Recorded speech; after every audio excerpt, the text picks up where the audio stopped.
Okay, this is the second part of the video of the 5 secrets to success. As I mentioned before, I'm the author of the No BS and Make Your Millions of Real Estate. There's a lot of great information here, although actually I need to revise it because it's been many years. But one of the things I can tell you and how I implemented those 5 secrets that I gave you in the prior video, if you haven't seen it, go back and watch it. It's this, for example. When I was young, I was very creative and I took chances, right? I came from a low income neighborhood, right? I'm from humble beginnings.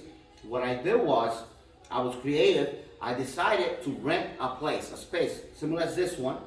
And because I didn't have the money to start out a business, I was a kid, I was young. What I did was, I found out a vending machine company that would bring in pool tables, jukeboxes, arcade games, at no cost to me. And whatever the business made, or the arcade made, we would go 50-50, half and half. So I did that, and I became very successful. I started another club. I was investing in getting people to join together, doing competition. But that being stated, the landlord eventually wanted me out. I was making a lot of money, creating a lot of crowds, and he wanted me out. Unfortunately, the same way I was making money, I was spending it. I was also rehabbing the place where I was at. So I invested a lot of money, and then eventually the landlord wanted me out. So that being stated, I only had a year lease. I had to leave, and I was afraid. I didn't know what to do. So I became aware that across the street they were selling a building, a 4-family mixed use, right? Well, mixed use is 4-family, 4 apartments, and a store. And I honestly didn't have the money. Okay, so I said, okay, how can I buy that house?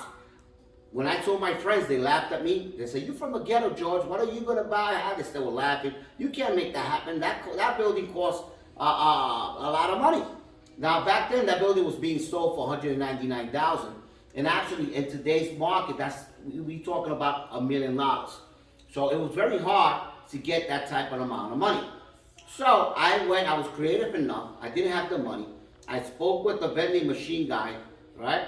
And I told him, "Listen, they're throwing us out." I said, "George, they ain't throwing us out. They're throwing you out." I said, "No, they're throwing both of us out because they're gonna put their own vending machines here." So I said, "Listen, let's do a deal. I'll do a contract with you for 2 years that if you lend me $8,000 for a down payment for a house that I want to buy, a building, I will put your vending machines, your arcade, pool tables, in the new spot." So sure and enough, he said, "I'll get back to you. I got to speak to my dad." And I tried to borrow money from everybody else, from family members. Nobody would help me out. So that was the last resort. So I asked him. He came back a week later and said, "George, I will lend you the $8,000. However, I need to see the place." Now, I was very skeptical because I thought he was going to steal the deal because I was getting a bargain, even back then, at $199,000 for a mixed-use property. So I said, "I'll get back to you in a week." And I tried hard to get money, and I couldn't. I tried to borrow money, even from family members. No one will help me out. So I had no choice. I was going to lose the building. I was going to lose the opportunity. So I went, and the following week when we met up, I actually showed him the place.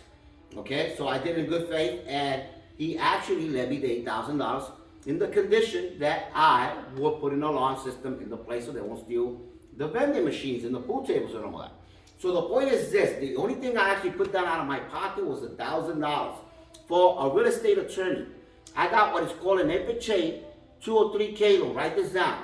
An FHA 203K loan, which is a loan that you borrow to rehab a property, right? It's streamlined. So they actually, you get a licensed contractor.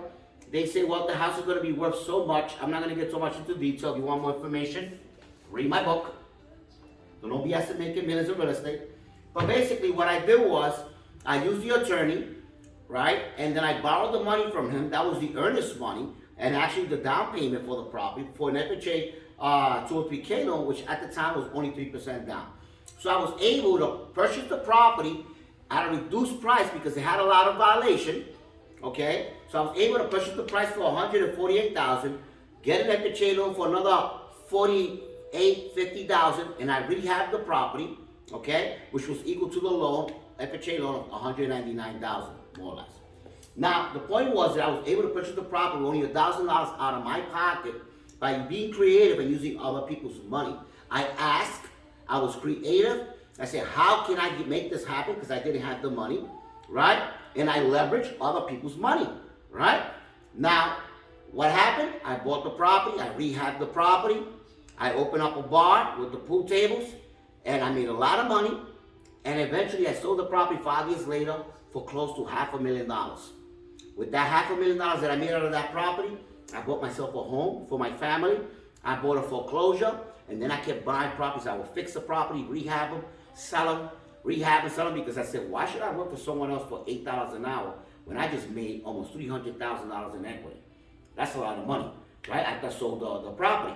So I kept buying, fixing, and flipping, and renting, and I became a millionaire at the time, okay?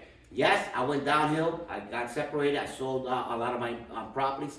I'm picking up myself up again. But I want to give this to you people out there, young people that are energetic and want to be creative.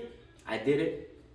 Other people's money, other people's talent, by leveraging my talent and my creativity to be able to buy the house without money out of my pocket. So you can find a way to be creative, and you can buy a house even if you don't have the money.